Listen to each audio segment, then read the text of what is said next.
ನಮಸ್ಕಾರ, good morning, ಶುಭೋದಯ. 30 minutes 30 ನ್ಯೂಸ್ಗೆ ಸ್ವಾಗತ. ನಾನು ನವಿತಾ ಜೀನ್. ಇವತ್ತು ಯಾವ ರೀತಿಯಾದಂತಹ ಬೆಳವಣಿಗೆಗಳಿಗೆ ಕಾರಣ ಆಗಲಿದೆ ಸೆಷನ್, ಅದರ ಜೊತೆಗೆ ಏನೇನು ಬೆಳವಣಿಗೆಗಳು ನಡೀಬಹುದು ಅನ್ನೋದರ ಸಂಪೂರ್ಣ ಮಾಹಿತಿಯ ಜೊತೆಗೆ ನಿನ್ನೆ ನಡೆದಂತಹ ಪ್ರಮುಖ ವಿದ್ಯಮಾನಗಳನ್ನು 30 ಸುದ್ದಿಗಳಲ್ಲಿ ಒಂದೊಂದಾಗಿ ನೋಡ್ತಾ ಹೋಗೋಣ. ಬೆಳಗಾವಿಯ ಸುವರ್ಣಸೌಧದಲ್ಲಿ ಇಂದು 7ನೇ ದಿನದ ಅಧಿವೇಶನ ನಡೆಯಲಿದೆ. ಇವತ್ತು ವಿಧಾನಸಭೆಯಲ್ಲಿ ಮತಾಂತರ ನಿಷೇಧ ಕಾಯ್ದೆ ಪ್ರತಿಧ್ವನಿಸಲಿದೆ. ಕಾಯ್ದೆ ಮಂಡಿಸಲು ರಾಜ್ಯ ಸರ್ಕಾರ ಸಕಲ ಸಿದ್ಧತೆ ಮಾಡಿಕೊಂಡಿದೆ. ಕಾನೂನು ಸಚಿವ ಮಾಧುಸ್ವಾಮಿ ವಿಧಾನಸಭೆಯಲ್ಲಿ ಮತಾಂತರ ನಿಷೇಧ ಕಾಯ್ದೆ ಮಂಡಿಸಲಿದ್ದಾರೆ. ಆದರೆ ಕಾಯ್ದೆಯನ್ನು ಬಲವಾಗಿ ವಿರೋಧಿಸಲು ಕಾಂಗ್ರೆಸ್ ನಿರ್ಣಯ ಕೈಗೊಂಡಿದೆ. ವಿಧಾನಸಭೆ ಸದನಕ್ಕೂ ಮುನ್ನ ಕಾಂಗ್ರೆಸ್ ಶಾಸಕರನ್ನ ವಿಪಕ್ಷ ನಾಯಕ ಸಿದ್ದರಾಮಯ್ಯ ಶಾಸಕಾಂಗ ಪಕ್ಷದ ಸಭೆಗೆ ಕರೆದಿದ್ದಾರೆ. ಕಾಯ್ದೆಯ ಮಂಡನೆ ವೇಳೆ ಎಲ್ಲರೂ ಒಟ್ಟಿಗೆ ನಿಂತು ವಿರೋಧಿಸಲು ಕಾಂಗ್ರೆಸ್ ಪ್ಲಾನ್ ಮಾಡಿಕೊಳ್ತಿದೆ. ಇನ್ನು ಸರ್ಕಾರ ವಿಪಕ್ಷಗಳಿಗೆ ಪ್ರತ್ಯುತ್ತರ ಕೊಟ್ಟು ಶತಾಯಗತಾಯವಾಗಿ ಬಿಲ್ ತರೋದಕ್ಕೆ ಪಣ ತೊಟ್ಟಿದೆ. ಸರ್ಕಾರ ಮತಾಂತರ ನಿಷೇಧ ಕಾಯ್ದೆಯ ಮಸೂದೆ ಅಂಗೀಕಾರ ಹಿನ್ನೆಲೆ ಕಾಯ್ದೆಯ ಅಂಗೀಕಾರಕ್ಕೆ ಕ್ರೈಸ್ತ ಸಮುದಾಯಗಳು ವಿರೋಧ ವ್ಯಕ್ತಪಡಿಸಲು ಮುಂದಾಗಿವೆ. ಸರ್ಕಾರ ಮತಾಂತರ ನಿಷೇಧ ಕಾಯ್ದೆ ಮಸೂದೆ ಅಂಗೀಕಾರ ಮಾಡಿದರೆ ಕ್ರೈಸ್ತ ಸಮುದಾಯ ಕಾನೂನಾತ್ಮಕವಾಗಿಯೂ ಹೋರಾಟ ಮಾಡಲು ನಿರ್ಧಾರ ಮಾಡಿದೆ. ಯಾವ ರೀತಿ ಕಾಯ್ದೆ ಮಂಡನೆ ಮಾಡ್ತಾರೆ, ಏನೆಲ್ಲ ಅಂಶಗಳು ಉಲ್ಲೇಖ ಮಾಡ್ತಾರೆ ಅನ್ನುವ ಬಗ್ಗೆ ತಿಳಿದುಕೊಂಡು ಎಲ್ಲಾ ಕ್ರೈಸ್ತ ಸಮುದಾಯದ ಮುಖಂಡರು ಚರ್ಚಿಸಿ ಮುಂದಿನ ತೀರ್ಮಾನ ಕೈಗೊಳ್ಳಲಿದ್ದಾರೆ. ಹಾಗೆ ಹೈಕೋರ್ಟ್ ಮೊರೆ ಹೋಗಲು ಕ್ರೈಸ್ತ ಮುಖಂಡರು ಚಿಂತನೆ ನಡೆಸುತ್ತಿದ್ದಾರೆ ಎನ್ನಲಾಗಿದೆ. ಇವತ್ತು ಸಹ ಬೆಳಗಾವಿಯ ಸುವರ್ಣಸೌಧದ ಮುಂದೆ ಸಾಲು ಸಾಲು ಪ್ರತಿಭಟನೆಗಳು ನಡೆಯಲಿವೆ. ಸುವರ್ಣ ಗಾರ್ಡನ್, ಕೊಂಡಸಕೊಪ್ಪ ಬಳಿ 11 ಸಂಘಟನೆಗಳು ಧರಣಿ ನಡೆಸಲಿವೆ.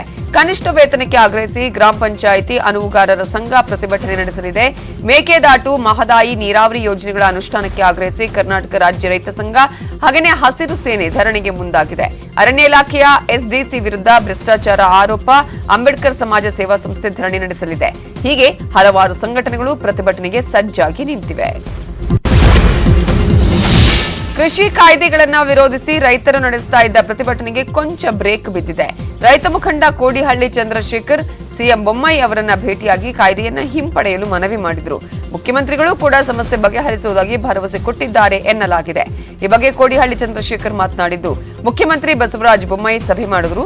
ಕೃಷಿ ಕಾಯ್ದೆಯನ್ನ ಕೇಂದ್ರ ಸರ್ಕಾರ ಹಿಂಪಡೆದಿದೆ. ಈ ಅಧಿವೇಶನದಲ್ಲಿ ಕೃಷಿ ಕಾಯ್ದೆ ಹಿಂಪಡೆಯಲು ಆಗಲ್ಲ.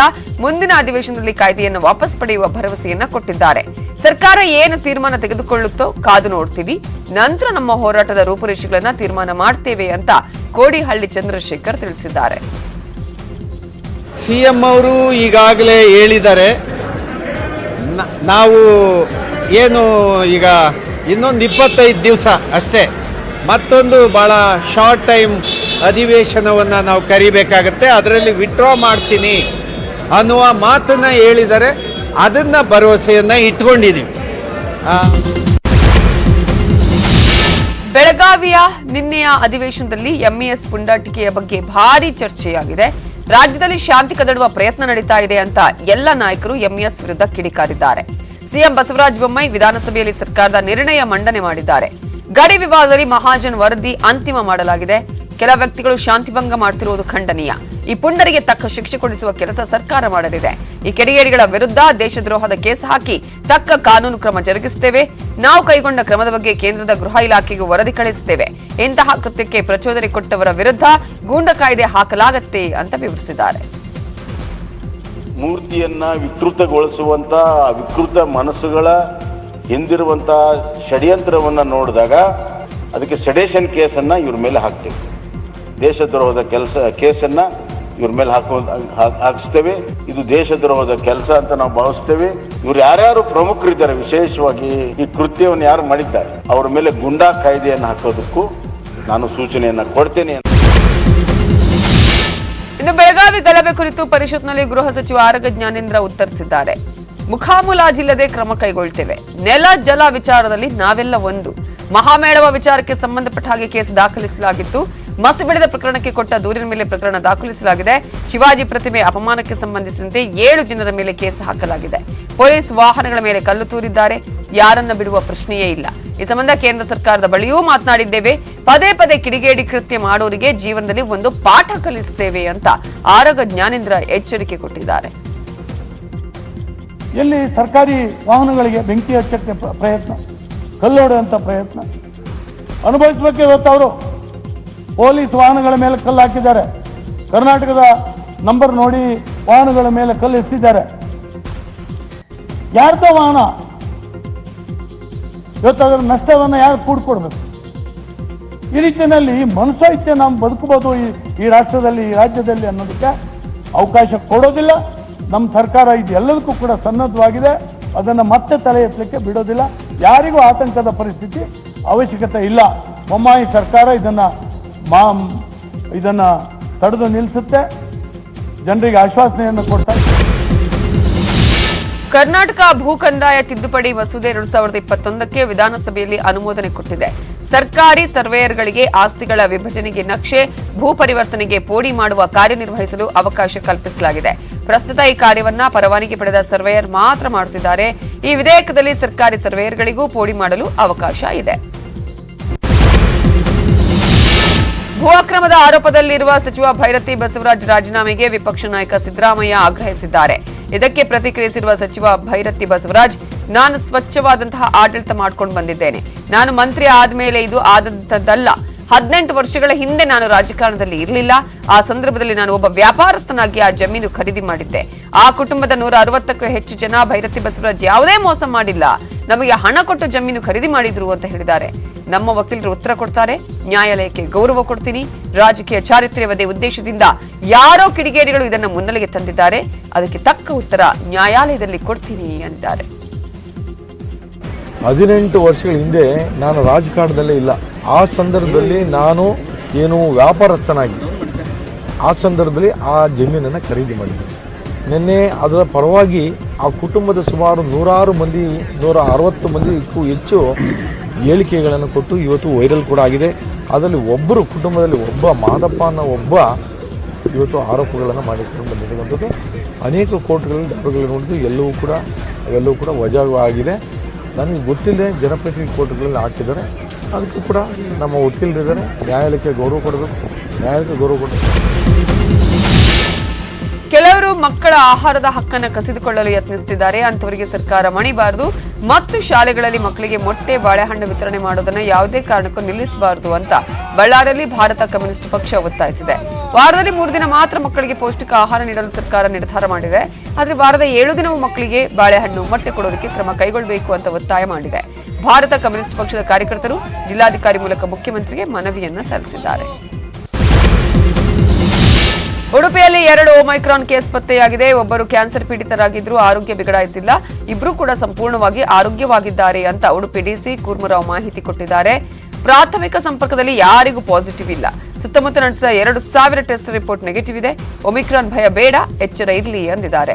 ಪಂಚಾಯತ್ ವಾರ್ಡ್ ಅಲ್ಲಿ ವ್ಯಾಕ್ಸಿನ್ ಡ್ರೈವ್ ಮಾಡ್ತೇವೆ. ವಿದೇಶ, ಮಹಾರಾಷ್ಟ್ರ, ಕೇರಳದ ಪ್ರಯಾಣಿಕರ ಮೇಲೆ ನಿಗಾ ವಹಿಸಲಾಗಿದೆ ಅಂತ ಡಿಸಿ ತಿಳಿಸಿದ್ದಾರೆ. 19ನೇ ತಾರೀಕು 2 ಒಮಿಕ್ರಾನ್ ಕೇಸಸ್ ಪತ್ತೆಯಾಗಿವೆ. ಸೊ ಈ 2 ಕೇಸಸ್ ನಮಗೆ ಒಮಿಕ್ರಾನ್ ಕೇಸಸ್ ಅಂತ ಪತ್ತೆಯಾಗಿದೆ. ಆ್ಯಕ್ಚುಲಾಗಿ ಅವರು ಬೆಂಗಳೂರಿಗೆ ಹೋಗಬೇಕಂತ ಒಂದು ನಿಟ್ಟಿನಲ್ಲಿ ಅವರು ಪರೀಕ್ಷೆ ನಾರ್ಮಲ್ ಆಗಿ ರ್ಯಾಂಡಮ್ ಆಗಿ ಒಂದು ಟೆಸ್ಟ್ ಮಾಡಿಸ್ಕೊಂಡಿದ್ದಾರೆ.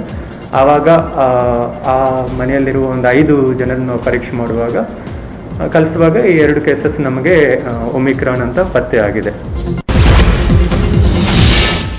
ಟ್ರಾವೆಲ್ ಹಿಸ್ಟರಿ ಇಲ್ಲದೆ ಧಾರವಾಡದಲ್ಲಿ ಓರ್ವ ಮಹಿಳೆಗೆ ಒಮೈಕ್ರಾನ್ ಸೋಂಕು ತಗುಲಿದೆ. ಈ ಮಹಿಳೆಯ ಪ್ರಥಮ ಹಾಗೂ ದ್ವಿತೀಯ ಸಂಪರ್ಕ ಹೊಂದಿದವರನ್ನ ಪರೀಕ್ಷೆ ಮಾಡಲಾಗಿದ್ದು ಯಾರಿಗೂ ಸೋಂಕು ದೃಢವಾಗಿಲ್ಲ. ಈಗಾಗಲೇ ಆ ಮಹಿಳೆ ಆರೋಗ್ಯವಾಗಿದ್ದು ಯಾರು ಭಯಪಡುವಂತಿಲ್ಲ ಅಂತ ಜಿಲ್ಲಾಧಿಕಾರಿ ನಿತೇಶ್ ಪಾಟೀಲ್ ಹೇಳಿದ್ದಾರೆ.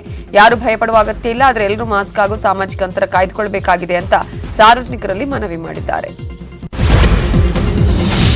ರಾಷ್ಟ್ರ ರಾಜಧಾನಿ ದೆಹಲಿಯಲ್ಲಿ ಒಮೈಕ್ರಾನ್ ಸಂಖ್ಯೆ ಹೆಚ್ಚಾಗ್ತಿದೆ. ಎಲ್ಲ ಕೋವಿಡ್ ಪಾಸಿಟಿವ್ ಪ್ರಕರಣಗಳನ್ನು ಜಿನೋಮ್ ಸೀಕ್ವೆನ್ಸಿಗೆ ಕಳುಹಿಸಲಾಗುವುದು ಅಂತ ದೆಹಲಿ ಸಿಎಂ ಅರವಿಂದ್ ಕೇಜ್ರಿವಾಲ್ ಹೇಳಿದ್ದಾರೆ. ಒಮೈಕ್ರಾನ್ ಆತಂಕದ ಹಿನ್ನೆಲೆಯಲ್ಲಿ ಆರೋಗ್ಯ ಕಾರ್ಯಕರ್ತರು ಮತ್ತು ಇತರರಿಗೆ ಕೋವಿಡ್ ಲಸಿಕೆಯ ಬೂಸ್ಟರ್ ಡೋಸ್ ನೀಡೋದಕ್ಕೆ ಅನುಮತಿ ಕೊಡಬೇಕು ಅಂತ ಅರವಿಂದ್ ಕೇಜ್ರಿವಾಲ್ ಕೇಂದ್ರ ಸರ್ಕಾರಕ್ಕೆ ಮನವಿ ಮಾಡಿದ್ದಾರೆ. ದೇಶದಲ್ಲಿ ಒಮೈಕ್ರಾನ್ ಸೋಂಕಿತರ ಸಂಖ್ಯೆ 171ಕ್ಕೆ ಏರಿಕೆಯಾಗಿದೆ. ನಿನ್ನೆ ಒಂದೇ ದಿನ 28 ಒಮೈಕ್ರಾನ್ ಕೇಸ್ ಪತ್ತೆಯಾಗಿದೆ.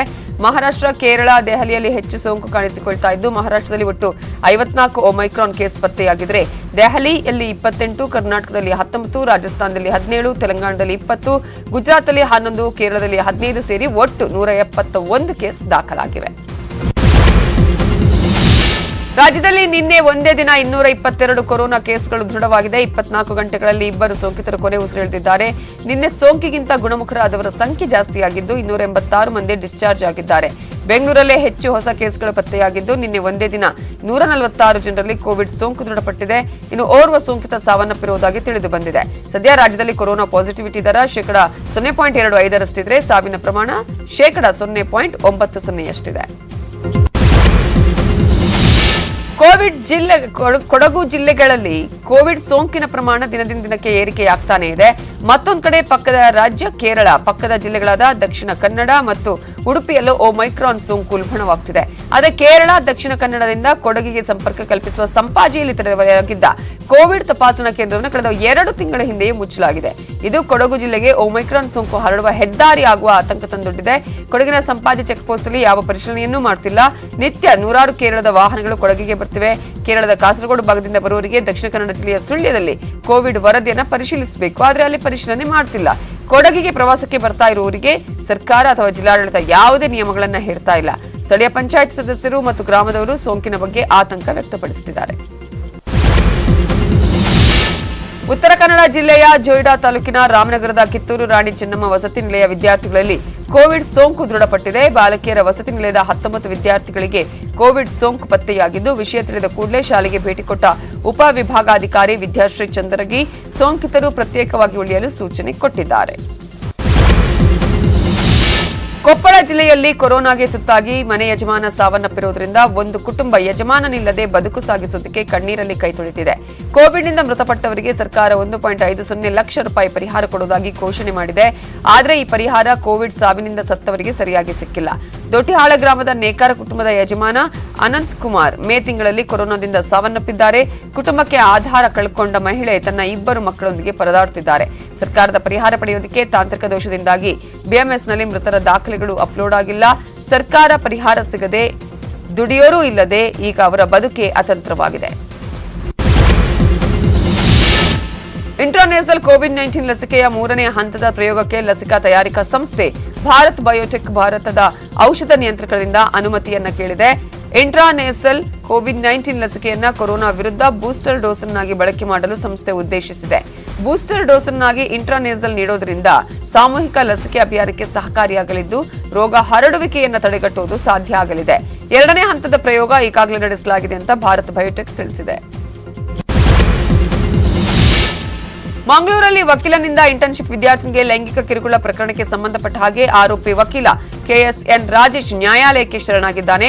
ಮಂಗಳೂರಿನ ಪ್ರಖ್ಯಾತ ವಕೀಲನಾಗಿದ್ದ ಕೆಎಸ್ಎನ್ ರಾಜೇಶ್ ವಿರುದ್ಧ ಕಾನೂನು ವಿದ್ಯಾರ್ಥಿನಿ ಮಂಗಳೂರಿನ ಕಚೇರಿಯಲ್ಲಿ ಲೈಂಗಿಕ ಕಿರುಕುಳ ಕೊಟ್ಟ ಬಗ್ಗೆ ದೂರು ನೀಡಿದ್ಲು.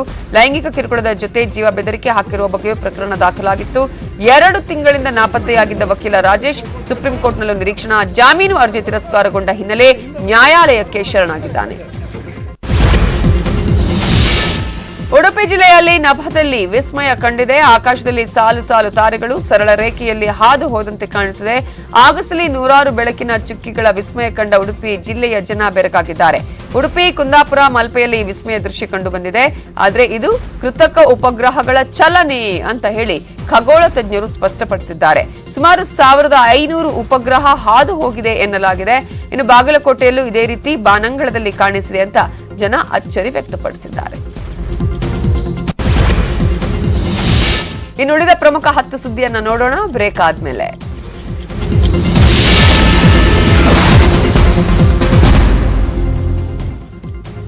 Welcome back. 30 ಮಿನಿಟ್ಸ್ ನ್ಯೂಸ್ಗೆ ಮತ್ತೆ ಸ್ವಾಗತ. ಉಳಿದ ಪ್ರಮುಖ ಸುದ್ದಿಯನ್ನ ನೋಡೋಣ.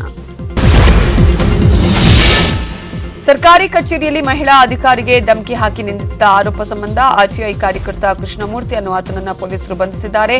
ಕತ್ರಿಗುಪ್ಪೆ ವಾರ್ಡ್ ನಂಬರ್ 163ರ ವಾರ್ಡ್ ಅಸಿಸ್ಟೆಂಟ್ ಎಂಜಿನಿಯರ್ ಆಗಿರುವ ಶ್ವೇತಾ ಅನ್ನುವರನ್ನ ಆರ್ಟಿಐ ಕಾರ್ಯಕರ್ತ ಕೃಷ್ಣಮೂರ್ತಿ ನಿಂದಿಸಿರುವುದಾಗಿ ಚೆನ್ನಮ್ಮನಕೆರೆ ಅಚ್ಚುಕಟ್ಟು ಠಾಣೆಯಲ್ಲಿ ದೂರು ದಾಖಲಾಗಿದೆ. ಸರ್ಕಾರದ ಯಾವ ಡಿಪಾರ್ಟ್ಮೆಂಟ್ಗೆ ಹೋದ್ರೂ ನಿನ್ನನ್ನ ಸುಮ್ಮನೆ ಬಿಡಲ್ಲ, ನಿನ್ನನ್ನ ಹೇಗೆ ಕೆಲಸದಿಂದ ತೆಗೆಸಬೇಕು ಅಂತ ಗೊತ್ತಿದೆ ಅಂತ ಧಮಕಿ ಹಾಕಿದ್ದಾನಂತೆ. ಈ ಆರೋಪದಡಿ ಶ್ವೇತಾ ಪೊಲೀಸರಿಗೆ ದೂರು ಕೊಟ್ಟಿದ್ದಾರೆ. ಚೆನ್ನಮ್ಮನಕೆರೆ ಅಚ್ಚುಕಟ್ಟು ಠಾಣೆ ಪೊಲೀಸರು ಆರ್ಟಿಐ ಕಾರ್ಯಕರ್ತ ಕೃಷ್ಣಮೂರ್ತಿಯನ್ನ ಬಂಧಿಸಿದ್ದಾರೆ. ಬೆಂಗಳೂರಲ್ಲಿ ಮಾಜಿ ಕಾರ್ಪೊರೇಟರ್ ಸಮೀವುಲ್ಲಾ ಮನೆಯಲ್ಲಿ ಗುಂಡಿನ ಶಬ್ದ ಕೇಳಿ ಬಂದಿದೆ. ಸಮೀವುಲ್ಲಾ ಮಕ್ಕಳ ರಂಪಾಟದಿಂದ ಗುಂಡಿನ ಸದ್ದು ಕೇಳಿಸಿದ್ದು, ಪ್ರತಿನಿತ್ಯ ತಡರಾತ್ರಿ ಆದರೂ ಮನೆಗೆ ಲೇಟ್ ಆಗಿ ಬರ್ತಿದ್ದ ಸಮೀವುಲ್ಲಾ ಮಗ ಸಲ್ಮಾನ್ ಮೇಲೆ ಆತನ ಅಣ್ಣ ಮಿಯಾಂದಾದ್ ಜಗಳ ಆಡಿದ್ದಾನೆ. ಅಣ್ಣ ತಮ್ಮನ ಜಗಳ ತಾರಕಕ್ಕೇರಿ ಪಿಸ್ತೂಲ್ನಿಂದ ಗುಂಡು ಹಾರಿಸಿ ಗಲಾಟೆ ಮಾಡಿಕೊಂಡಿದ್ದಾರೆ. ಜಗಳ ಬಿಡಿಸಲು ಬಂದ ಫೈಜಲ್ ಅನ್ನೋರ ಕೈಗೂ ಗುಂಡು ತಗುಲಿ ಗಾಯ ಆಗಿದೆ. ಸುದಗುಂಟೆಪಾಳ್ಯ ಪೊಲೀಸರು ಸಲ್ಮಾನ್ನನ್ನ ಬಂಧಿಸಿದ್ದಾರೆ. ಮಲೆನಾಡಿನ ನಕ್ಸಲ್ ನಾಯಕಿ ಹೊಸಗದ್ದೆ ಪ್ರಭಾ ಪೊಲೀಸರಿಗೆ ಶರಣಾಗತಿಯಾಗಿದ್ದಾಳೆ. ತಮಿಳುನಾಡು ಪೊಲೀಸರು ಹೊಸಗದ್ದೆ ಪ್ರಭಾ ಈ ಹಿಂದೆ ಮೃತಪಟ್ಟಿದ್ದಾಳೆ ಅನ್ನುವ ಊಹಾಪೋಹಗಳಿಗೆ ತೆರೆಯನ್ನ ಎಳೆದಿದ್ದಾರೆ. ಪತಿ ನಕ್ಸಲ್ ಮುಖಂಡ ಬಿಜಿ ಕೃಷ್ಣಮೂರ್ತಿ ಬಂಧನದ ಬೆನ್ನಲ್ಲೇ ಮಾನಸಿಕ ಖಿನ್ನತೆಗೊಳಗಾಗಿದ್ದ ಪ್ರಭಾ ಈಗ ತಾನು ಕೂಡ ತಮಿಳುನಾಡು ಪೊಲೀಸರಿಗೆ ಶರಣಾಗಿದ್ದಾಳೆ. ಪ್ರಭಾ ಮೇಲೆ ಶಿವಮೊಗ್ಗ ಸೇರಿದಂತೆ ವಿವಿಧ ಕಡೆ 40ಕ್ಕೂ ಹೆಚ್ಚು ಪ್ರಕರಣಗಳಿವೆ. ಪೊಲೀಸ್ ಇಲಾಖೆ ಅವರನ್ನು ಹುಡುಕಿಕೊಟ್ಟವರಿಗೆ 5 ಲಕ್ಷ ಬಹುಮಾನ ಸಹ ಘೋಷಿಸಿತ್ತು. ಈಗ ಪ್ರಭಾ ವೆಲ್ಲೂರಿನ ಪೊಲೀಸರ ಮುಂದೆ ಶರಣಾಗತಿಯಾಗಿದ್ದಾಳೆ. ಕೋಲಾರ ತಾಲೂಕಿನ ಮಣಿಯನಹಳ್ಳಿ ಗ್ರಾಮದಲ್ಲಿ 5-6 ವರ್ಷಗಳಿಂದ ಕೆಂಪು ಮಣ್ಣು ಹಾಗೂ ಕಲ್ಲು ಮಿಶ್ರಿತ ಟ್ರಾವೆಲ್ ಅನ್ನ ಲೂಟಿ ಮಾಡಿ ದಂಧೆಕೋರರು ಬೆಟ್ಟವನ್ನೇ ನುಂಗಿ ಹಾಕಿದ್ದಾರೆ. ರಾಷ್ಟ್ರೀಯ ಹೆದ್ದಾರಿ, ರಾಜ್ಯ ಹೆದ್ದಾರಿ ನಿರ್ಮಾಣಕ್ಕೆ ಕೆಂಪು ಮಣ್ಣು ಮಿಶ್ರಿತ ಗ್ರಾವೆಲ್ ಮಣ್ಣು ಅತಿ ಅವಶ್ಯಕ. ಹೀಗಾಗಿ ಸ್ಥಳೀಯರಾದ ರಾಜಣ್ಣನವರು ಗ್ರಾವೆಲ್ ಮಣ್ಣನ್ನು ಅಗೆದು ಬಗೆದು ನಿರಂತರವಾಗಿ ಮಾರಾಟ ಮಾಡುತ್ತಿರುವುದಾಗಿ ಮಣಿಯನಹಳ್ಳಿ ಗ್ರಾಮ ಪಂಚಾಯತ್ ಸದಸ್ಯರು ಹಾಗೂ ಗ್ರಾಮಸ್ಥರು ಆರೋಪಿಸಿದ್ದಾರೆ. ಸುಮಾರು 40 ಅಡಿಗೂ ಹೆಚ್ಚು ಎತ್ತರದಲ್ಲಿದ್ದ ಕೆಂಪು ಮಣ್ಣಿನ ಗುಡ್ಡ ಈಗ ಮಾಯ ಆಗಿದೆ. ಗ್ರಾಮಸ್ಥರೇ ಅಕ್ರಮವಾಗಿ ಮಣ್ಣು ಸಾಗಿಸ್ತಾ ಇದ್ದ ಟಿಪ್ಪರ್ ತಡೆದು ವೇಮಗಲ್ ಪೊಲೀಸರಿಗೆ ಒಪ್ಪಿಸಿದ್ದಾರೆ. ಆದರೆ ಸರ್ಕಾರಿ ಗೋಮಾಳದಲ್ಲಿನ ಬೆಲೆಬಾಳುವ ಮಣ್ಣನ್ನು ಅಕ್ರಮವಾಗಿ ಲೂಟಿ ಮಾಡಿ ಸಾಗಿಸ್ತಾ ಇದ್ರು. ಇದುವರೆಗೂ ಕಂದಾಯ ಇಲಾಖೆ ಅಧಿಕಾರಿಗಳು ಯಾವುದೇ ಕ್ರಮಕ್ಕೆ ಮುಂದಾಗದಿರುವುದು ಹಲವು ಅನುಮಾನಗಳಿಗೆ ಎಡೆ ಮಾಡಿಕೊಟ್ಟಿದೆ. ಉತ್ತರ ಕನ್ನಡ ಜಿಲ್ಲೆಯ ಕಾರವಾರದ ಬೈತಕೋಲ್ನಲ್ಲಿ ನಡೆಯುವ ಭೂದೇವಿ ಜಾತ್ರೆ ಪ್ರತಿ ವರ್ಷ ವಿಜೃಂಭಣೆಯಿಂದ ನಡೆಯುತ್ತೆ. ಜಾತ್ರೆಯ ಮೊದಲ ದಿನ ದೇವಿಯ ಪಲ್ಲಕ್ಕಿ ಊರಿನ ಎಲ್ಲಾ ಭಾಗದಲ್ಲೂ ಸಂಚರಿಸುತ್ತೆ. ಆಗ ಎಲ್ಲಾ ಮನೆಯವರು ದೇವರಿಗೆ ಹೂ ಹಣ್ಣು ಆರತಿ ಮಾಡೋದು ವಾಡಿಕೆ. ಜಾತ್ರೆಯ ಮಾರನೇ ದಿನ ದಹಿಂಕಾಲ ಉತ್ಸವ ಅತಿ ವಿಜೃಂಭಣೆಯಿಂದ ನಡೆಯುತ್ತೆ. 2 ದಿನಗಳ ಕಾಲ ನಡೆಯುವ ಜಾತ್ರೆಯನ್ನ ಬೈತಕೋಲ ಜನತೆ ಸಂಭ್ರಮದಿಂದ ಆಚರಿಸಿದ್ದಾರೆ. ಇನ್ನುಳಿದ ಪ್ರಮುಖ 5 ಸುದ್ದಿ ಬ್ರೇಕ್ ಆದ್ಮೇಲೆ.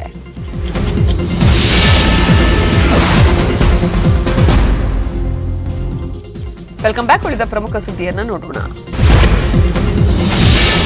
ಫಿಲಿಪೈನ್ಸ್ನಲ್ಲಿ ಭೀಕರ ಚಂಡಮಾರುತಕ್ಕೆ ಸಾವನ್ನಪ್ಪಿದವರ ಸಂಖ್ಯೆ 208ಕ್ಕೆ ಏರಿಕೆಯಾಗಿದೆ. ಚಂಡಮಾರುತದ ಹೊಡೆತಕ್ಕೆ ಎಷ್ಟೋ ಪ್ರದೇಶಗಳು ಜಲಾವೃತವಾಗಿದ್ದು ಜನಜೀವನವೇ ಅಲ್ಲೋಲ ಕಲ್ಲೋಲವಾಗಿದೆ. ನೀರು, ಆಹಾರಕ್ಕೆ ಜನ ತತ್ತರಿಸಿ ಹೋಗ್ತಿದ್ದಾರೆ. ಇನ್ನು ರಕ್ಷಣಾ ಕಾರ್ಯ ಮುಂದುವರೆದಿದ್ದು ನಿರಾಶ್ರಿತರಿಗೆ ಆಹಾರ ಪೂರೈಸಲಾಗುತ್ತಿದೆ.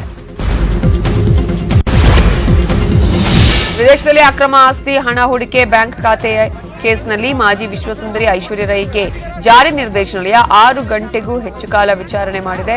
2016ರಲ್ಲಿ ಪನಾಮಾ ಪೇಪರ್ ದಾಖಲೆ ಲೀಕ್ ಆಗಿತ್ತು. ವಿದೇಶದಲ್ಲಿ ಬ್ಯಾಂಕ್ ದಾಖಲೆ, ಹಣ ಹೂಡಿದ್ದ ಭಾರತದ 500 ಜನರ ಪಟ್ಟಿಯನ್ನು ಸೋರಿಕೆಯಾಗಿತ್ತು. ಇದರಲ್ಲಿ ಐಶ್ವರ್ಯ ಬಚ್ಚನ್ ಹೆಸರು ಕೂಡ ಇತ್ತು. ಹೀಗಾಗಿ ಐಶ್ವರ್ಯ ರೈ ವಿಚಾರಣೆಯನ್ನ ಎದುರಿಸಿದ್ದಾರೆ. ಅಶ್ಲೀಲ ಚಿತ್ರ ತಯಾರಿಕಾ ಪ್ರಕರಣದಲ್ಲಿ ಬಂಧಿತರಾಗಿ ನಂತರ ಜಾಮೀನು ಪಡೆದಿದ್ದ ಉದ್ಯಮಿ ರಾಜ್ ಕುಂದ್ರಾ ಮೊದಲ ಬಾರಿಗೆ ಈ ವಿವಾದದ ಕುರಿತು ಹೇಳಿಕೆ ಕೊಟ್ಟಿದ್ದಾರೆ. ತಮ್ಮ ಜೀವನದಲ್ಲಿ ತಾನೆಂದು ಅಶ್ಲೀಲ ಚಿತ್ರಗಳ ಉತ್ಪಾದನೆ ಮತ್ತು ವಿತರಣೆಯಲ್ಲಿ ಭಾಗಿಯಾಗಿರಲಿಲ್ಲ. ತಮ್ಮ ವಿರುದ್ಧ ಇಡಿ ಪ್ರಕರಣ ದೊಡ್ಡ ಪಿತೂರಿಯಾಗಿದ್ದು ಕಾಣದ ಕೈಗಳ ಆಟ ಆಡ್ತಾ ಇವೆ. ಪಿತೂರಿಗೆ ನಾನು ಬಲಿಯಾಗಿದ್ದೇನೆ ಅಂತ ರಾಜ್ ಕುಂದ್ರಾ ಹೇಳಿದ್ದಾರೆ. ಬಾಲಿವುಡ್ ನಟ ಸಲ್ಮಾನ್ ಖಾನ್ ಅಭಿನಯದ ಹಿಟ್ ಚಿತ್ರ ಬಜರಂಗಿ ಭಾಯಿಜಾನ್ 2ನೇ ಭಾಗ ನಿರ್ಮಾಣ ಆಗಲಿದೆ ಅಂತ ಸ್ವತಃ ನಟ ಸಲ್ಮಾನ್ ಖಾನ್ ಖಚಿತಪಡಿಸಿದ್ದಾರೆ. ಎಸ್ ರಾಜಮೌಳಿ ನಿರ್ದೇಶನದ ಬಹು ನಿರೀಕ್ಷಿತ RRR ಚಿತ್ರದ ವಿಶೇಷ ಕಾರ್ಯಕ್ರಮದಲ್ಲಿ ಸಲ್ಮಾನ್ ಖಾನ್ ಬಜರಂಗಿ ಭಾಯಿಜಾನ್ ಚಿತ್ರದ 2ನೇ ಭಾಗ ನಿರ್ಮಿಸುವ ಕುರಿತು ಘೋಷಣೆ ಮಾಡಿದ್ದಾರೆ.